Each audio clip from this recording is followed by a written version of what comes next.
Hello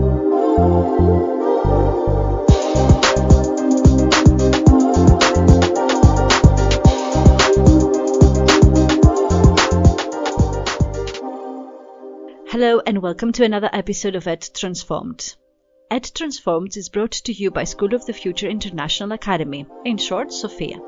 SOFIA is a non-profit, non-governmental organization which supports educational institutions, school leaders and educators in their effort to improve their knowledge and skills.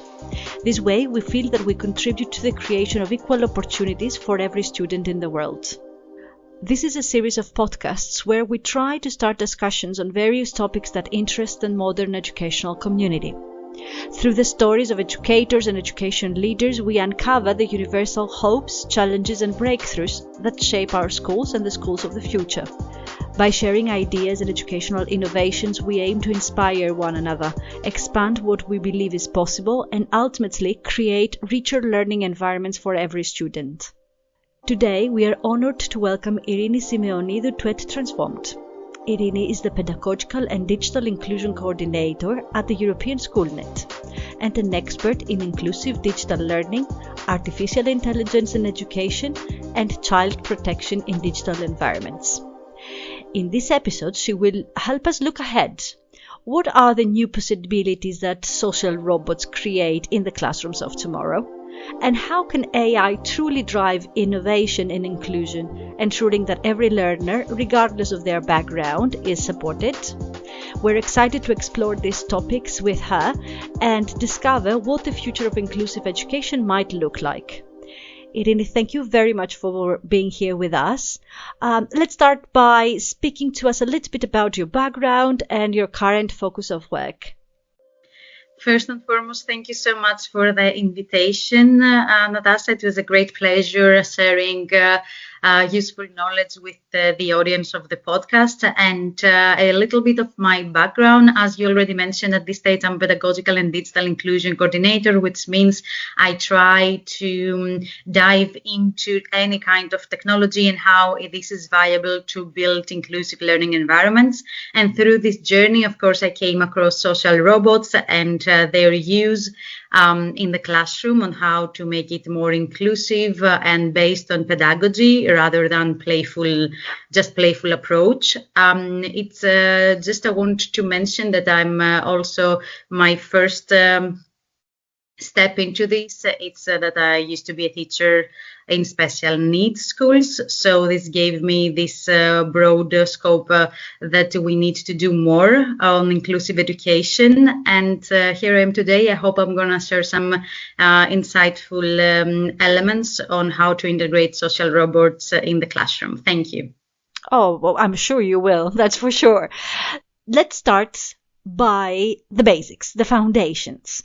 The term social robot is still very new to many teachers, and because of this very, a very clickbait title, teachers might feel a little bit confused on what really is. So beyond the definition, if you could give us the definition, beyond that, what qualities do you feel that make a robot a social robot, and why these qualities matter for learning and inclusion?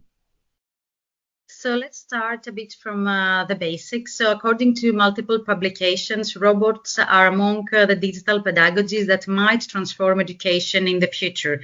So what does exactly means? It's on these emerging innovative technologies that we should always take a look and review the research around it, because we've seen multiple publications coming up every year around this area.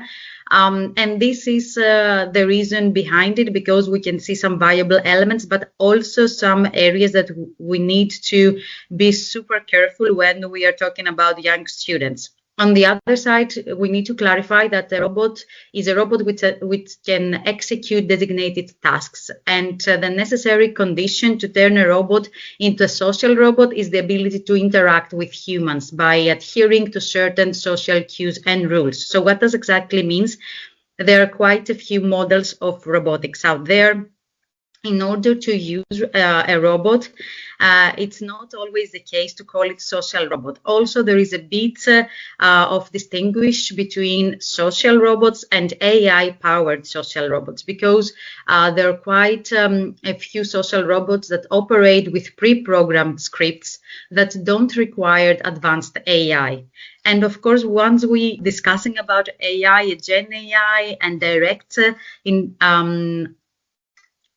connection with AI robots and the students, we need to be careful on the data management. So it's a bit, too much on how we try to set up the definition or the scene about the robotics, but it's also really important to understand that teachers need to be quite well equipped with knowledge and skills on making it right.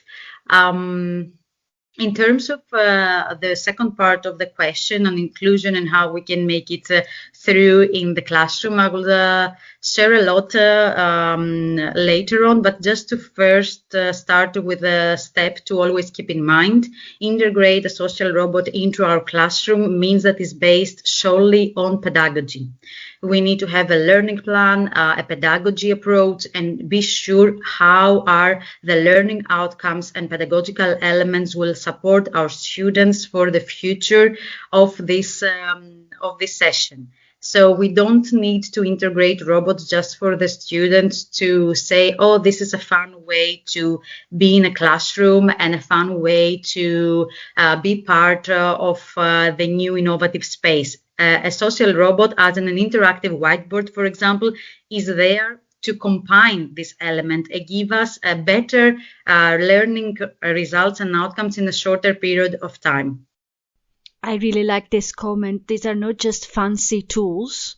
They are tools that have and need to be integrated into the pedagogy and into the curricula and into the learning objectives and the learning outcomes of our lessons. Many educators hear robots in classrooms and they imagine science fiction movies. In reality, what are the concrete things social robots can support in the classroom, and what are the limitations that they present? Because I'm sure there are some. Of course, there are limitations like any other technology. Technology is not there to replace anyone, is not there to replace the teacher, is not there to somehow let the students understand everything within a short period of time. Technology is there just to support and make it more accurate for the job skills that the market is needed nowadays. So we need to be always mindful about these aspects. On the other hand, there is a little robust evidence on long-term learning gains, social emotional development, or inclusion outcomes. So many studies on the social robots remain small scale, short-term with limited follow-up. And this is the reason why there are multiple types of robots. Every country, every ministry purchase different types of robots. So it's quite difficult to follow up with research, especially with technology, that the maintenance of this is the most important part. Purchasing a robot, use it is one step, but have this maintenance factor that keep it up to date for many years to use it at the same school setting is quite hard, and we've seen that this is quite a lack of data because of that nowadays. This is quite technical, but it's important to make the audience understand that it's not just purchasing a technology, it's also about maintaining and keep it lively for our students and teachers. So keeping this in mind, of course, there are many ways that research have shown that the robots can improve learning outcomes, motivation, and inclusion. There is a really great research around how a social robot can make students from with neurodivergent characteristics, autistic students, start making social interaction in a more secure way, because we feel way more confident integrate with a robot, because we set the tone in a friendly tone, and the robot can repeat as many times as the teacher wants, as a parent wants, and this is the case that have this let the student have this sense of security around it. On the other side, we can see great learning outcomes in students with ADHD, hyperactivity, because at this sense we've seen that we kill the boredom, let's say it quite simply here, because they see quite a few different functions. They pay attention to what is happening. And even if the attention span is 10 minutes, we know that the 10 minutes will get something back for the student. Of course, another super important part that explored with research in 2025, which I was really happy to see. It's the peer-reviewed classroom-based studies, so that social robots used primarily in academic curricula, language and math, for example, but also sometimes to support socio-emotional learning. And while direct socio-emotional learning outcomes remained, of course, underexplored because the research to do like psychometric research is way harder, many studies report positive social interactions, increased motivation, and enhanced classroom participation when are used. So this is the important part to keep in mind, that it's not just about the outcomes, it's about setting a whole community based on exchanging in a safer space. Another study found out that 2020 students in a knowledge management course observed higher emotional and behavioral engagement in sessions where social robotics were integrated. So this is showing us that there is something there that is already explored, and we need to explore it further in the future.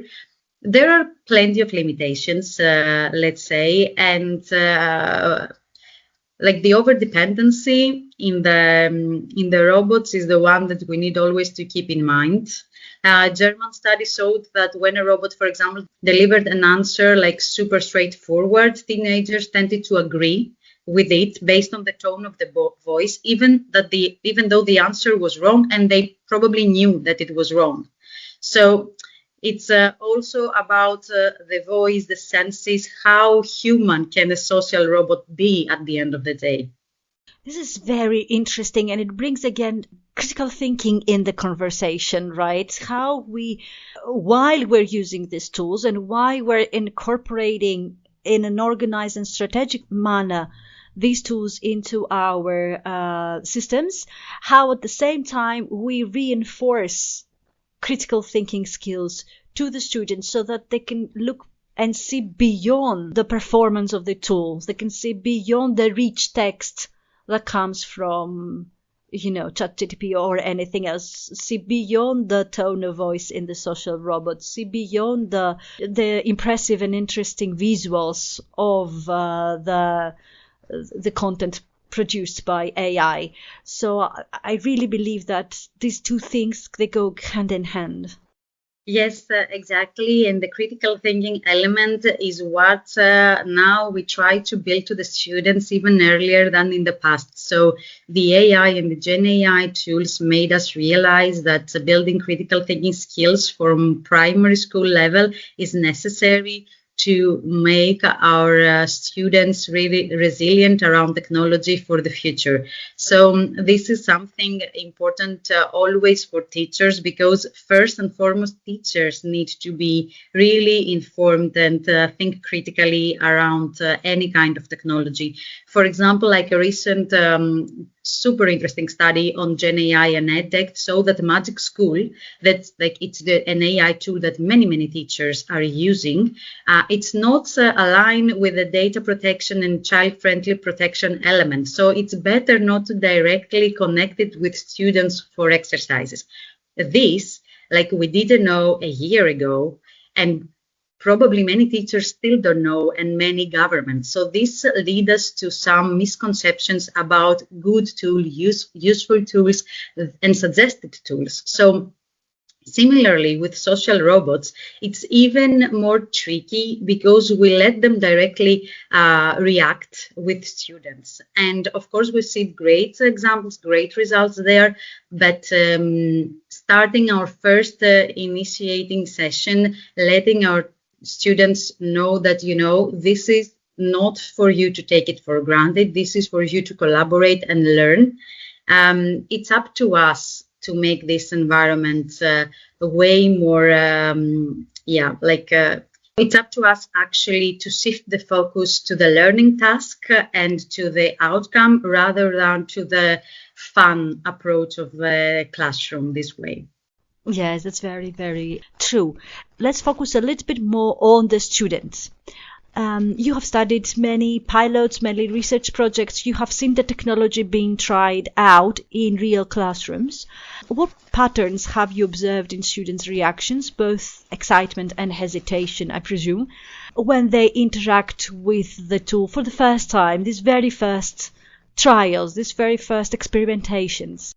Yes, of course, that's a great question, actually. So, two recent pilots using, for example, Pepper or Alpha Mini small robots that support group learning again at this time. Students rated these lessons more engaging, even more inclusive than the traditional, instruction-wise. So there are quite a few ways of analyze the reactions of the students, but most of the times, especially for the students that they react with robots for the first time, they tend to be really enthusiastic.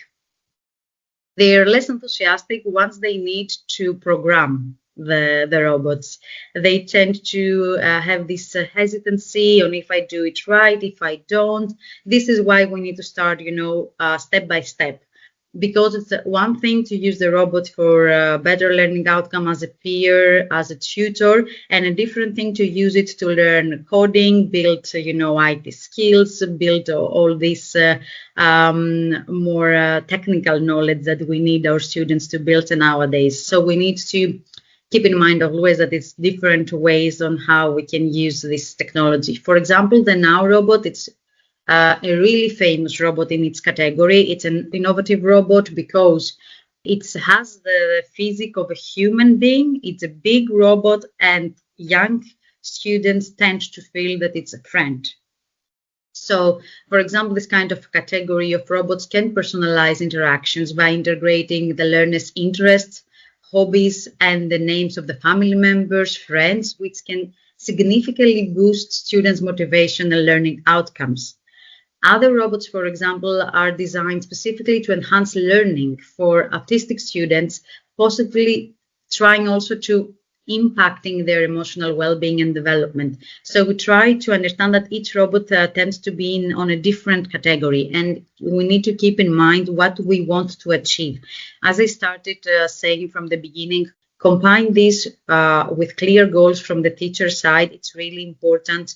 And unfortunately, there is limited training on teachers at this sense, so we need to keep in mind all the time what we want to achieve in terms of purchasing robots. Because if a government or a ministry decides to purchase robots and don't go hand in hand with targeted training at any educational level with teachers for this robot specific, for this robotic kit, we won't have the educational outcomes that we envision.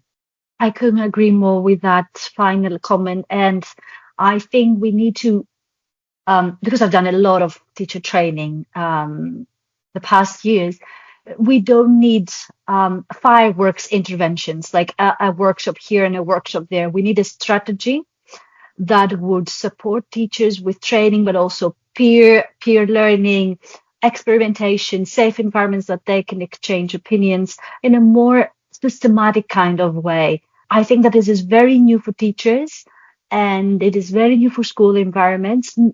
All technology and all AI interventions for what it matters.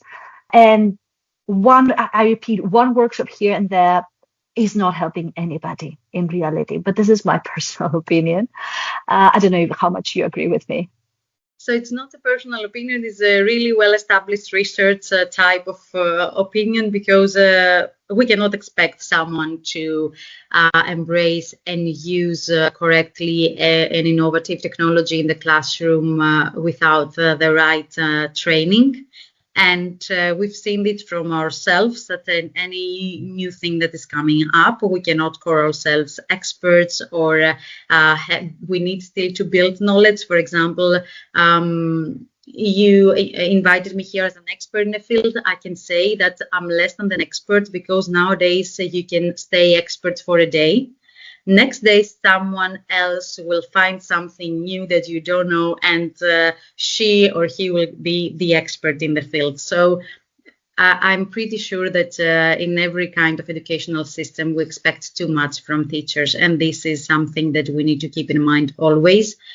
And yes, to somehow close this statement on the training is not just on how teachers will use the social robot, it's what they would need to do it for, like a clear vision and framework behind it.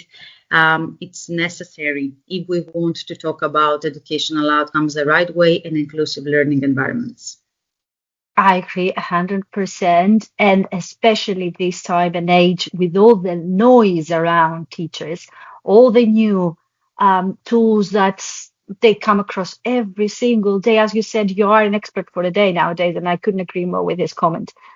I think they need what you said, the framework and the structure in order to be able to reduce the amount of noise, make decisions, form visions, and walk all together towards these directions. The academic year 2025-2024 in our organization in Sophia is devoted to students' disengagement. And we're doing a lot of conversations. We're trying to raise awareness on the matter. We had our annual summit devoted to that. So I would like to speak to you a little bit about this so that you can give us the perspective of how social robots can be helpful. So some of the major reasons why students disengage from their learning environments is stress, anxiety, behavioral difficulties that may face and bring into classrooms. Are there specific kinds of tasks or routines where technology of this kind can reduce these feelings of stress, anxiety, and reduce the incidence of behavioral difficulties? And how can we avoid complete dependency of students on the tools if they are so efficient? Teachers already know that they cannot depend on a whole learning session to social robots. A social robot can be this part that the students will exercise something, will let them learn it better using a different perspective and scope using the technology. This is what we try to do. Nowadays, unfortunately, the students have a lot of information, receive a lot of information, a lot of things coming up. Many of those, the vast majority, already have laptops, tablets, or even smartphones at home. With social robots and any kind of robot, we try to bring another perspective that is not home-based perspective, is a school-based perspective, and help us improve our knowledge, help us learn better in a more playful way, but focused on pedagogy based on the teacher's perspective. So this is the idea of don't envision dependency around it, because the dependency also starts and stops on the amount of time that the students need something and the reasoning behind it, why they are using it. So if it's clear for them that I use a social robot to practice my language skills in English, if it's not my mother language, I know that I can repeat so many times the question. The robot can give me the feedback if I don't say correctly or if I don't pronounce correctly, and I do it for myself to improve myself. Because maybe if I say to a peer the same word 100 times, the peer will make fun of me, but the robot will be there and boost my confidence, say to me that I can do it better, let's do it together, because this is why we program it for, actually. On the other side, in terms of stress and kind of socio-emotional improvement and how to support students and get back to the school together with innovative technologies. Let's say that in a lot of researches that started to research the impact of social robots and socio-emotional engagement with autistic students, the researchers in many cases repeat the same research with typical development students, and they found out that actually typical development children, they also present really great peer support and great social skills, like in the same level with autistic children. So that means that also typical development students and every kind of student has the need of a peer and a tutor that won't judge. And this is something that we need to keep in mind, that this, of course, releases stress, enhance the motivation, as I already mentioned. And in another type, to mention something rather than special needs, going to migrant students, many countries have used social robots on enhancing the language skills of migrant students. And this is a great example happened in Norway and in the Netherlands, where social robots were used as part of the educational system because they don't have the capacity to have teachers to teach the language like every day at school. They tend to rely on the practice of language skills of migrant students with the social robot, which is a great examples, have shown really important results. And just to keep in mind that social robot is a tool that it's up to us to use it to build inclusive learning environments at every educational level. Thank you very much for pointing it out. It's always us that determine the way we work with these tools and innovations. As a final question, I would like to focus a little bit more on teachers and teachers training. And despite the fact that I know that it is very hard to make predictions at the moment and imagine what the future would look like for teachers in real classrooms in the next 5 years, I would like to discuss what new skills do you, Eirini, believe teachers and school leaders will need in the future, not just technical, but also soft skills and digital literacy skills to be considered up to date. And what is a realistic starting point for those? I'm sure there are a lot who feel overwhelmed with all the development. Yes, that's a great question that takes maybe a long conversation to give a concrete answer. Actually, I would like to start with the fact that in 5 years, teachers won't be exactly judged on how they will use AI. They will be more judged or empowered on how wisely they can use it. This will be the division, because for now it's a bit of like skeptical, critical, or on the other parts they're like, oh yes, I use AI with no limitations. So I hope that within 5 years we will set these tones and these core elements that AI will be used wisely, building on the skills that I will share right now. So following this, critical AI literacy is the most important part. And critical AI literacy doesn't come from one day to another. It comes with ongoing, really on-point training for teachers. For example, nowadays, we've seen that a lot of AI trainings for teachers are focusing on ethical knowledge, on how to use it ethically. So this is not exactly what teachers need. Teachers need training that's focusing on pedagogy and how AI can be transformed to our daily lives and use it for learning materials. Yes, in an ethical and data awareness way, of course. But first, we need to start on teaching them how they concretely integrating in the session and the teaching that they are doing in the best way possible. So the second skill following up this, it's how we can do it in a pedagogical decision making with AI. That means knowing that when AI actually adds value to learning. So, for example, let's say this differentiating materials, it's something really important for us pedagogically to make our classroom inclusive. So AI can give us now these opportunities of this differentiate of our learning materials for every student within 10 minutes. 10 years ago, if a teacher wanted to make the classroom really inclusive, she needed to spend a lot of hours trying to navigate how.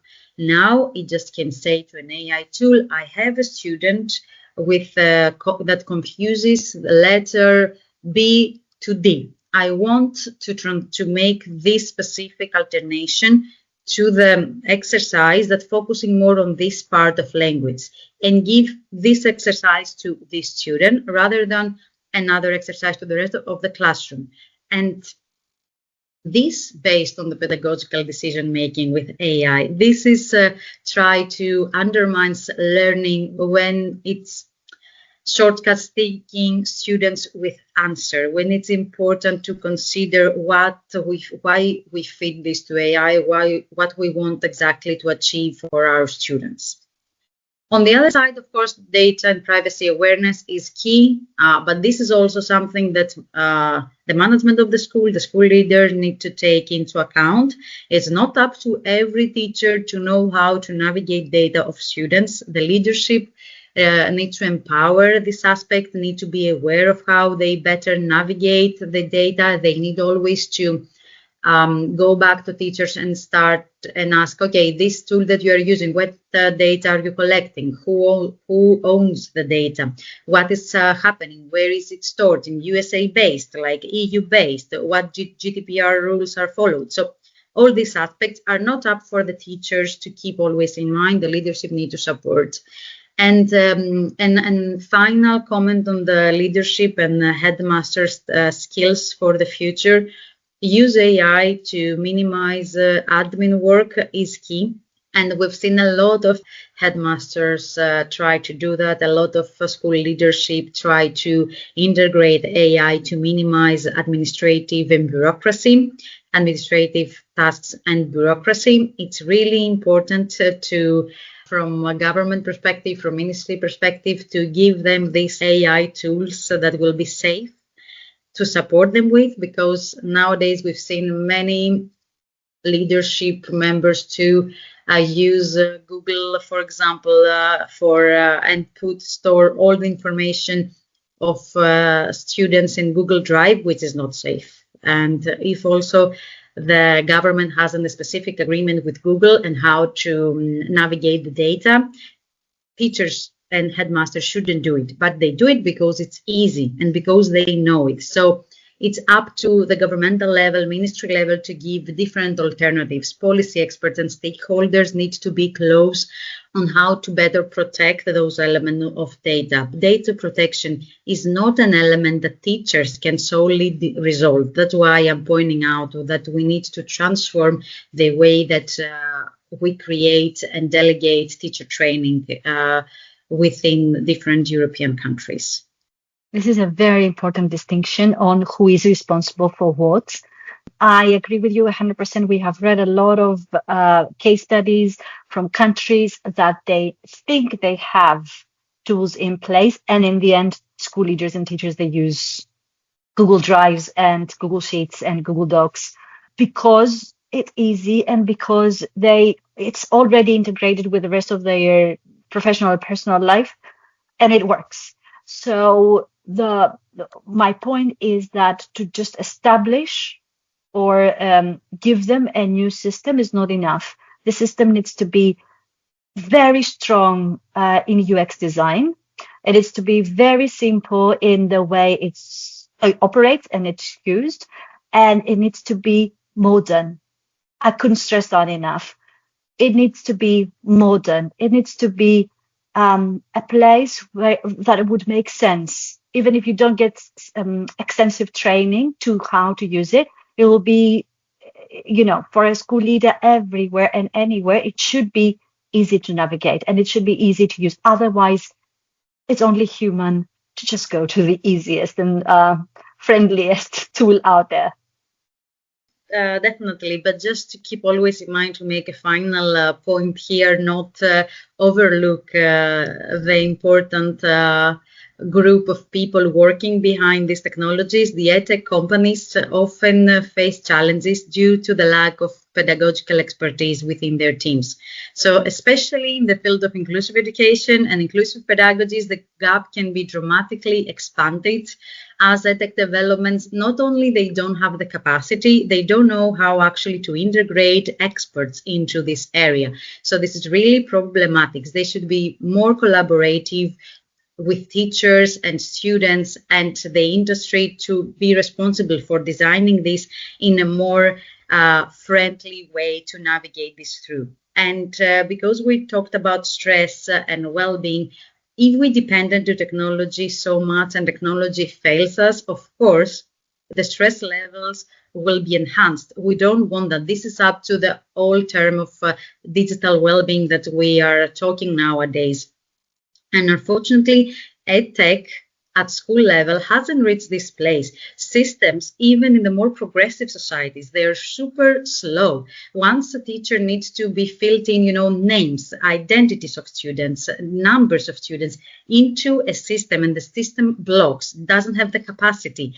It's going slowly. The teacher won't do it twice. And nobody would have done it twice. I haven't done it twice. I don't want to put myself around technology that is not useful to me. Why we expect teachers to do so? So the collaboration with EdTech companies is crucial, is there, and also piloting. Like even the best robotic tool, the best social robot, maybe cannot be good for a country, for a region. It's important for stakeholders and ministry levels to keep in mind that if they don't pilot small scale or larger scale pilots within their teachers, the teachers that they employ, they have great possibilities of the technology will never be completely and fully used in the classroom. Thank you very much for this excellent last point. Eirini, thank you so much for being here with us today and helping us better understand how social robots and AI can shape more inclusive classrooms in the future. Your work truly reminds us on how innovation is here to empower teachers and ensure that every learner, especially the most vulnerable out there, receive the support that they deserve in a way that, as you said, and I will point that out at the end of our conversation, is true pedagogically, is efficient pedagogically. So thank you very much for sharing all these aspects of technology with us. Thank you for the invitation. I hope the audience find it really useful and really looking forward for tuning to the next episodes. Thank you very much. And to all the listeners out there, thank you very much for joining us for another episode of EdTransformed. We hope today's conversation encourages you to imagine new possibilities in your own schools and learning communities. Until the next time, thank you very much. Have a good day.